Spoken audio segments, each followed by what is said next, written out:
Meu amigo Marcelo, pessoal do Flamengando, mais um clique no lance, hoje 23 de setembro de 2024. Rapaz, a 27ª rodada da Série A foi muito, mas muito importante mesmo. Ela foi uma rodada de muitas definições. Eu vou falar do Flamengo no fim, porque, enfim, é muito difícil entender certas coisas, eu quero conversar com mais calma. Vamos falar da rodada. A rodada que praticamente condenou o Atlético Goianiense, né? Tinha um confronto direto com o Corinthians para ele tentar ganhar, ia 21 e brigar. Perdeu por 3-0, acho que o Atlético está condenado à Série B.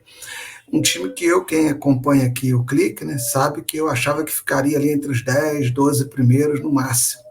Achava um time muito bom. Enfim, acho que estava errado nisso. O Atlético não teve força mental. Foi 3-0 Corinthians sábado em Itaquera. O Memphis Depay entrou no segundo tempo fazendo a sua estreia. Na parte de baixo da tabela, foi muito ruim para o Fluminense, porque o Fluminense perdeu para o Botafogo por 1-0 na rodada, o Botafogo manteve a liderança do campeonato ao vencer por 1-0, gol no finalzinho, já nos acréscimos, do Luiz Henrique, numa saída de bola em que o Felipe Melo se distraiu e tal, não percebeu. Quando ele percebeu que o Gregor ia tomar a bola, já era tarde, o Gregor dividiu com o Fábio e a bola foi tocada, né, nessa divisão para o Luiz Henrique. E o Luiz Henrique, sem goleiro, sem ninguém, fez o gol da vitória do Botafogo, quando já parecia que o clássico seria 0-0. O Botafogo mantém-se firme, agora com 56 pontos.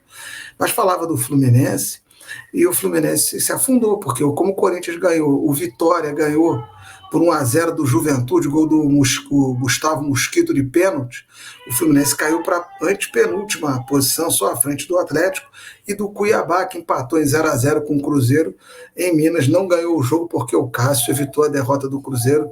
No segundo tempo o Cruzeiro foi melhor, mas no primeiro tempo o Cuiabá poderia ter vencido o jogo. Não venceu, 0-0 também foi ruim para o time do Mato Grosso, que vai se afastando ali da possibilidade de deixar o Z4. No meio de semana, tem dois jogos muito emblemáticos. O Internacional, que ganhou do reserva do São Paulo por 3-1, tem dois jogos a menos, vai pagar um deles contra o Bragantino no meio de semana.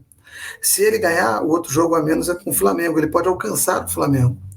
Então, assim, o Inter está na briga pela Libertadores, foi melhor do que o São Paulo, apesar de no início, dos 20 minutos, São Paulo fez 1-0, poderia ter feito 2-3, mas depois o Inter venceu por 3-1. E o Bragantino está muito mal, o Bragantino está correndo sério risco de cair para a Série B. Com 31 pontos, tomou um 3-0 do time misto do Atlético Mineiro, jogando muito mal, sem defesa, sem força defensiva, isso é porque o Cleiton ainda defendeu um pênalti. E no ataque, agora sem o Elinho e tal, o time está muito mal, criou muito pouco. Eu não sei o que vai acontecer com esse Bragantino, que tem organização, tem um trabalho de continuidade, mas a coisa não está andando. Eu não sei muito detalhe do dia a dia do time de Bragança, mas eu achei muito estranho esse desempenho do Bragantino recente. O time vai se afundando, está agora a 2 pontos da zona do rebaixamento, ou seja, se ele perder o jogo a menos, ele nem essa margem vai ter mais.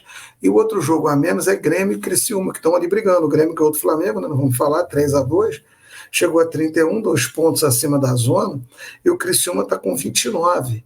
Então, assim, eles estão ali embolados e vão jogar entre si na quarta-feira, pagando o jogo a menos. O Criciúma empatou em 0-0 com o Furacão, que também está com 31. O Criciúma 27 jogos sem vitória. Então, no meio de semana, muitas coisas serão resolvidas. Se o Inter vai realmente ameaçar até a posição do Flamengo, e se o Bragantino, ou o Grêmio, o Criciúma, quem é que vai ficar ali por baixo?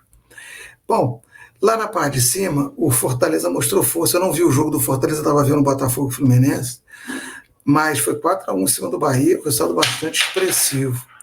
E houve o resultado da parte de cima, o Palmeiras ganhou do Vasco por 1-0. Você pode achar que o gol do Palmeiras é um erro do Ryan, do menino, é um erro, mas é um erro causado, né? O Palmeiras aperta a saída de bola, ele vai jogar para trás, porque não consegue progredir, e aí erra o passe, dá no pé do Flaco Lopes, dentro da área, não tinha ninguém marcando ele, né? Ninguém imaginava que a bola seria passada por um jogador do Vasco para ele, e aí saiu o gol. Eu queria, hoje na live Raiz, eu vou pedir ao Marcelo para separar uma imagem desse jogo, e separar uma imagem do jogo do Fluminense com o Botafogo, e vou comparar com a imagem de Flamengo e Atlético Paranaense, para entender como que falta critério na arbitragem. Estou dizendo que o árbitro errou. E um lançamento de Flamengo e Corinthians, que vai deixar isso muito claro, que a gente está conversando aqui, para mostrar como é que são as coisas. Mas fato é que o Palmeiras venceu por 1-0, foi melhor do que o Vasco, um jogo um pouco chato, igual, mas foi melhor, e venceu justamente por 1-0. Então Fortaleza venceu, o Botafogo venceu e o Palmeiras venceu. Quem perdeu? O Flamengo. Por 3-2 para o Grêmio, jogando bem. Quando eu disse aqui, eu quero que vocês escrevam aí o que vocês acham, se eu estou certo, se eu estou errado. Que no jogo contra o Corinthians, se o Tite botasse o Matheus Gonçalves e o Lohan, botasse os meninos, time misto e tal, não precisava ser esse reserva que jogou, mas o time estava muito cansado, já dava amostras naquele jogo com o Bahia, visíveis.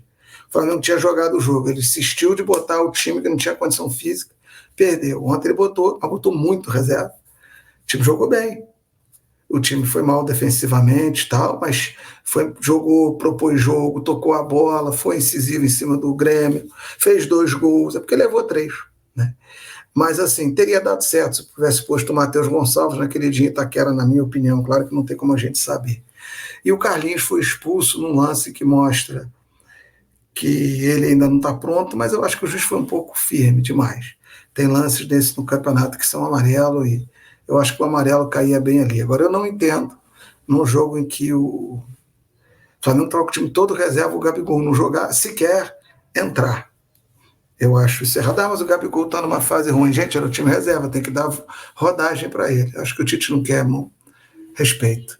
Então, o Grêmio venceu por 3-2 e saiu um pouquinho lá do sufoco lá de baixo, ganhou um pouquinho de margem e vai jogar na quarta o seu jogo decisivo. O Flamengo está ali, continua em quarto, porque o São Paulo perdeu, o Bahia perdeu, o Inter do Flamengo vai ter o confronto direto, é que o Inter vai jogar. Se ganhar do Bragantino, ele não chega no Flamengo, vai ter o confronto direto com o Flamengo. Ele poderia chegar à mesma pontuação do Flamengo, mas aí o Flamengo vai jogar. Pode abrir. Só ficou ruim para o título, porque como todo mundo à frente venceu, o Flamengo vai se afastando das primeiras posições. É muito difícil agora pensar em título, até porque não é mais prioridade. Mas o jogo está sendo jogado, aí vamos ver o que vai acontecer. Matematicamente ainda dá. Essa foi uma rodada muito emblemática por isso, porque está mostrando muita coisa, né? O Bragantino definhando, o Criciúma não está conseguindo vencer mesmo em casa, não foi 0-0. O Atlético Paranaense foi mal no meio de semana com o Racing, quando ganhou por 1-0, mas foi muito mal. Ontem foi mal, de novo em Criciúma. Tem muita coisa que ainda pode mudar nessa tabela, na parte de baixo principalmente. Eu queria falar uma coisa com vocês agora, além de convidar para a live de 21 horas. Na sexta-feira, teve o pré-jogo de Grêmio e Flamengo. Você precisa assistir, quem não assistiu essa gravação. Rapaz, o Rafael, estava o Luiz, o Rafael e o Marcelo. O que eles falaram da seleção brasileira, o que eles falaram sobre os treinadores estrangeiros no Brasil e sobre o que o Jorge Jesus fez e como que está hoje o campeonato sendo mal administrado, o que eles falaram sobre o Flamengo, olha, é muito legal. É muito instrutivo, ensina muito, leva muita reflexão, leva debate. As pessoas que estavam interagindo na live também fizeram perguntas muito pertinentes. O Rafael foi muito firme para falar o que é a seleção hoje, o que é o Tite, o que tem sido a gestão do Campeonato Brasileiro, o Campeonato Brasileiro competindo com outros produtos, o Campeonato Brasileiro que tinha mudado de qualidade com Jorge Jesus e outros, Abel, e hoje está regredindo. A Série B realmente, o campeonato está emocionante em termos de pontos, mas os jogos estão muito fracos. Então, assim, é uma reflexão tão bacana sobre o nosso futebol que eu convido vocês a assistir esse programa que foi pré-jogo Grêmio e Flamengo aqui no nosso canal Flamengando. Hoje, 20 horas, temos a live Raiz. Eu estou nessa com o Marcelo. Acho que o Brian está com a gente. Eu não vi as escalas, acho que o Diego está. Sei, mas estamos juntos. Eu tenho uma alegria de estar. Espero que o Gilberto esteja também. Não sei como é que está a escala. Nós vamos estar lá 21 horas junto com vocês. Um forte abraço a todos. Que Deus abençoe a todos vocês. E, gente, cada um na sua fé, vamos fazer uma oração aí também pela Palestina, pelo Líbano e por Israel, para que essa guerra acabe, porque parece que a coisa está cada vez pior. Um abraço a todos, fiquem com Deus. Até o próximo clique no lance.